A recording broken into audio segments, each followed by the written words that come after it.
Hey guys, so bear with me while I'm driving here, but I wanted to make this video to kind of do some thinking out loud about what I'm seeing, reaction-wise to some of the information that I've posted about issues with particularly the housing market. Not so much the obvious stuff that everybody's talking about right now that's a problem. Like, we know commercial real estate is a problem. We know why. We know that high interest rate environment is going to make it difficult for them to refinance loans that if they refinance, they're just going to cut into their cash flow or whatever the case may be. Honestly, I haven't even looked at that situation closely enough to know it inside and out, but we know that there's an issue there with commercial real estate. It's a known quantity. We know that there's issues with these sort of non-banks or these shadow banks that became as lending standards tightened and interest rates have gone up and all this type of stuff post-pandemic. These other types of banks, these other types of alternative lenders have kind of risen to prominence. Definitely have seen information on that. These are sort of accepted conditions that could contribute to a recession, maybe even a very deep one.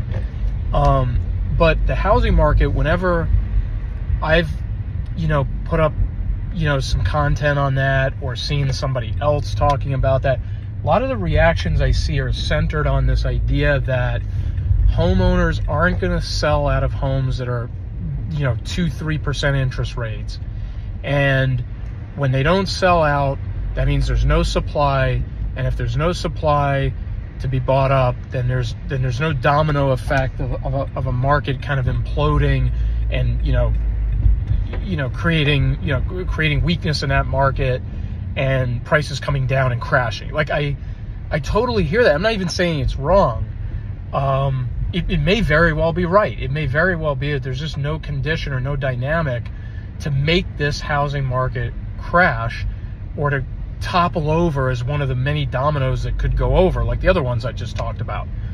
But I think the thing that I don't understand well enough, and I'm kind of thinking out loud with you guys here, and I don't see anybody else really saying this as directly as I'm about to say it, but what if this is the central question. What if those 2-3% interest rate holding homeowners who don't want to sell out of that home, what if something happens that makes them have to sell out of that home? Okay, so think about it this way. If you're in a home, if you got a mortgage and you're at 2 to 3%, you definitely don't want to voluntarily just get up, buy another house and go get a 7% interest rate. That makes perfect sense. But what if outside conditions or unforeseen circumstances and forces that were more global? I'm not talking about your company decided to downsize and you lost your job and you have to move, but everybody else is fine. I mean, macro, big global issues that start spreading and start making homeowners who didn't want to move, who never would have moved, never would have given up that 2 to 3%. Now all of a sudden they have to do something because they lost their job. They lost their ability to pay that 2-3% mortgage. You see what I'm saying? What if we have a major recession? What if the other things I talked about, other factors that, don't necessarily bear on the housing market? Commercial real estate loans, do not at first glance appear to have anything to do with the residential housing market, right? It's, different sector, different types of real estate, different use and functionality. I get it. But what if these other areas of the economy weakened, collapsed, supernovaed, whatever verb you want to use for them or adjective, and then the contagion and the panic and the perception in some cases, in some cases probably real underlying economic factors, and in other cases just perception of weakness in the economy, excuse me.